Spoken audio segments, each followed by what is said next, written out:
بسم اللہ الرحمن الرحیم۔ پیارے دوستو السلام علیکم۔ ہمارے چینل فیکٹس اینڈ نالج میں خوش آمدید۔ امید کرتے ہیں تمام دوست بخیر و عافیت ہوں گے۔ حضرت دحیہ کلبی رضی اللہ تعالیٰ عنہ نہایت خوبصورت تھے۔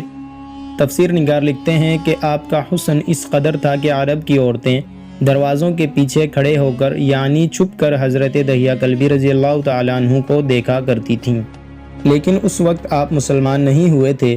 ایک دن سرور کونین تاجدار مدینہ حضرت محمد مصطفیٰ صلی اللہ تعالیٰ علیہ وسلم کی نظر حضرت دحیہ کلبی پر پڑی۔ آپ علیہ السلام نے حضرت دحیہ کلبی کے چہرے کو دیکھا کہ اتنا حسین نوجوان ہے۔ آپ نے رات کو اللہ تعالیٰ کی بارگاہ میں دعا مانگی، یا اللہ اتنا خوبصورت نوجوان بنایا ہے، اس کے دل میں اسلام کی محبت ڈال دے، اسے مسلمان کر دے، اتنے حسین نوجوان کو جہنم سے بچا لے۔ رات کو آپ علیہ السلام نے دعا فرمائی۔ صبح حضرت دحیہ کلبی رضی اللہ تعالیٰ عنہ آپ صلی اللہ تعالیٰ علیہ وسلم کی خدمت میں حاضر ہو گئے۔ حضرت دحیہ کلبی رضی اللہ تعالیٰ عنہ کہنے لگے، اے اللہ کے نبی، بتائیں آپ علیہ السلام کیا ہے کام لے کر آئے ہیں؟ آپ علیہ السلام نے فرمایا، میں اللہ کا رسول ہوں اور اللہ واحد ہے، اس کا کوئی شریک نہیں۔ پھر توحید و رسالت کے بارے میں حضرت دحیہ کلبی کو بتایا۔ حضرت دحیہ نے کہا، اللہ کے نبی، میں مسلمان تو ہو جاؤں، لیکن ایک بات کا ہر وقت ڈر لگا رہتا ہے۔ ایک گناہ میں نے ایسا کیا ہے کہ آپ کا اللہ مجھے کبھی معاف نہیں کرے گا۔ آپ علیہ السلام نے فرمایا، اے دحیہ، بتا تو نے کیسا گناہ کیا ہے؟ تو حضرت دحیہ کلبی نے کہا، یا رسول اللہ، میں اپنے قبیلے کا سربراہ ہوں اور ہمارے ہاں بیٹیوں کی پیدائش پر انہیں زندہ دفن کیا جاتا ہے۔ میں کیونکہ قبیلے کا سردار ہوں، اس لیے میں نے 70 گھروں کی بیٹیوں کو زندہ دفن کیا ہے۔ آپ کا رب مجھے کبھی معاف نہیں کرے گا۔ اسی وقت حضرت جبرائیل امین علیہ السلام حاضر ہوئے۔ یا رسول اللہ صلی اللہ علیہ وسلم، اللہ سلام کہتا ہے اور فرماتا ہے کہ اسے کہیں اب تک جو ہو گیا وہ ہو گیا، اس کے بعد ایسا گناہ کبھی نہ کرنا، ہم نے تجھے معاف کر دیا۔ حضرت دحیہ آپ کی زبان سے یہ بات سن کر رونے لگے۔ آپ علیہ السلام نے فرمایا، دحیہ اب کیا ہوا، کیوں روتے ہو؟ حضرت دحیہ کلبی کہنے لگے، یا رسول اللہ، میرا ایک گناہ اور بھی ہے جسے آپ کا رب کبھی معاف نہیں کرے گا۔ آپ علیہ السلام نے فرمایا، دحیہ کیسا گناہ، بتاؤ۔ حضرت دحیہ کلبی فرمانے لگے، یا رسول اللہ صلی اللہ تعالیٰ علیہ وسلم، میری بیوی حاملہ تھی اور مجھے کسی کام کی غرض سے دوسرے ملک جانا تھا۔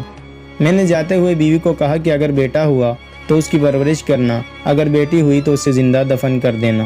دحیہ روتے جا رہے ہیں اور واقعہ سناتے جا رہے ہیں۔ میں واپس بہت عرصے بعد گھر آیا تو میں نے دروازے پر دستک دی۔ اتنے میں ایک چھوٹی سی بچی نے دروازہ کھولا اور پوچھا، کون؟ میں نے کہا، تم کون ہو؟ تو وہ بچی بولی، میں اس گھر کے مالک کی بیٹی ہوں، آپ کون ہیں؟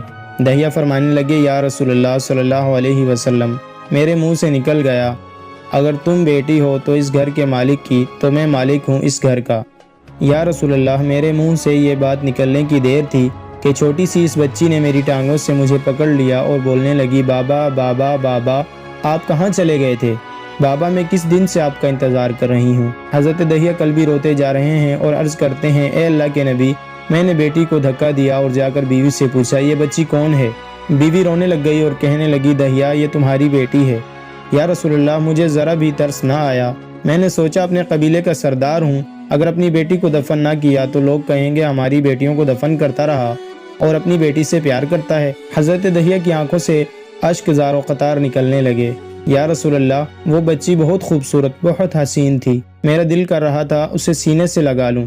پھر سوچتا تھا کہیں لوگ بعد میں یہ باتیں نہ کہیں کہ اپنی بیٹی کی باری آئی تو اسے زندہ دفن کیوں نہیں کیا۔ میں گھر سے بیٹی کو تیار کروا کر نکلا تو بیوی نے میرے پاؤں پکڑ لیے، دحیہ، اسے نہ مارنا، دحیہ یہ تمہاری بیٹی ہے، ماں تو آخر ماں ہوتی ہے۔ میں نے بیوی کو پیچھے دھکا دیا اور بچی کو لے کر چل پڑا۔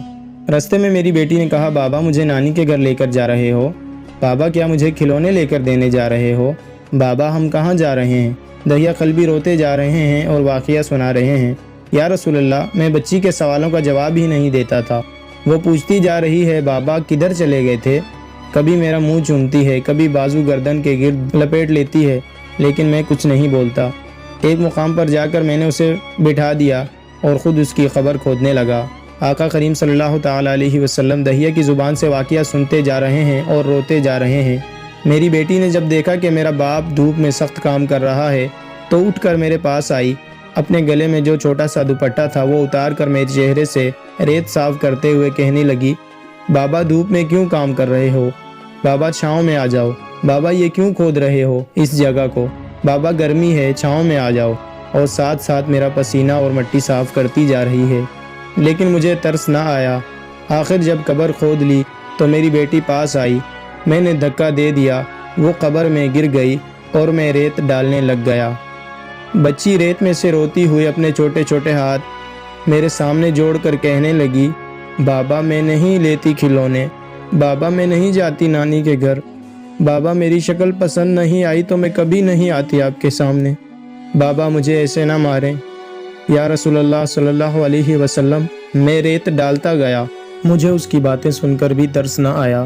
میری بیٹی پر جب مٹی مکمل ہو گئی اور اس کا سر رہ گیا تو میری بیٹی نے میری طرف سے توجہ ختم کی اور بولی، اے میرے مالک، میں نے سنا ہے تیرا ایک نبی آئے گا جو بیٹیوں کو عزت دے گا، جو بیٹیوں کی عزت بچائے گا۔ اے اللہ، وہ نبی بھیج دے، بیٹیاں مر رہی ہیں۔ پھر میں نے اسے ریت میں دفنا دیا۔ حضرت دحیہ قلبی رضی اللہ تعالیٰ عنہ واقعہ سناتے ہوئے بے انتہا روئے۔ یہ واقعہ جب بتا دیا تو دیکھا آپ صلی اللہ علیہ وسلم اتنا رو رہے ہیں کہ آپ صلی اللہ علیہ وسلم کی داڑھی مبارک آنسوؤں سے گیلی ہو گئی۔ آپ علیہ السلام نے فرمایا، دحیہ ذرا پھر سے اپنی بیٹی کا واقعہ سناؤ، اس بیٹی کا واقعہ جو مجھ محمد کے انتظار میں دنیا سے چلی گئی۔ آپ علیہ السلام نے 3 دفعہ یہ واقعہ سنا اور اتنا روئے کہ آپ علیہ السلام کو دیکھ کر صحابہ کرام رضوان اللہ عنہم اجمعین رونے لگے اور کہنے لگے، اے دحیہ کیوں رلاتا ہے ہمارے آقا کو، ہم سے برداشت نہیں ہو رہا۔ اب علیہ السلام نے حضرت دحیہ سے 3 بار واقعہ سنا تو حضرت دحیہ کی رو رو کر کوئی حالت نہ رہی۔ اتنے میں حضرت جبرائیل علیہ السلام حاضر ہوئے اور عرض کرنے لگے، یا رسول اللہ صلی اللہ علیہ وسلم، اللہ سلام کہتا ہے اور فرماتا ہے کہ اے میرے محبوب صلی اللہ علیہ وسلم، دحیہ کو کہہ دے وہ اس وقت تھا جب اس نے اللہ اور آپ علیہ السلام کو نہیں مانا تھا، اب مجھ کو اور آپ کو اس نے مان لیا ہے تو دحیہ کا یہ گناہ بھی ہم نے معاف کر دیا۔ اس کے بعد آپ صلی اللہ علیہ وسلم نے فرمایا، جس نے 2 بیٹیوں کی کفالت کی، انہیں بڑا کیا، ان کے فرائض ادا کیے، وہ قیامت کے دن میرے ساتھ اس طرح ہوگا جس طرح شہادت کی اور 7 والی انگلی آپس میں ہیں۔ پیارے دوستو، بیٹیاں اللہ پاک کی رحمت اور نعمت دونوں ہیں۔ پیارے دوستو، ہماری جن دوستوں کی بیٹیاں ہیں، ہمیں چاہیے ان کی اچھے طریقے سے تعلیم و تربیت کریں اور اچھے گھروں میں ان کے رشتے کریں تاکہ اللہ پاک ہم سے راضی ہو اور نبی پاک صلی اللہ علیہ وسلم اور ہم آپس میں ساتھ ہوں۔ پیارے دوستو، اس کے ساتھ ہی ہماری ویڈیو کا اختتام ہوتا ہے۔ ویڈیو پسند آنے کی صورت میں ویڈیو کو لائک کریں، شیئر کریں اور کمنٹس میں اپنی قیمتی رائے کا اظہار ضرور دیں۔ ہمارے چینل کو سبسکرائب کریں، ساتھ میں موجود بیل آئیکن کو پریس کریں، اس سے ہماری ہر آنے والی نئی ویڈیو کا نوٹیفیکیشن آپ کو ملتا رہے گا۔ ملتے ہیں ایک نئی ویڈیو کے ساتھ، تب تک کے لیے اللہ حافظ۔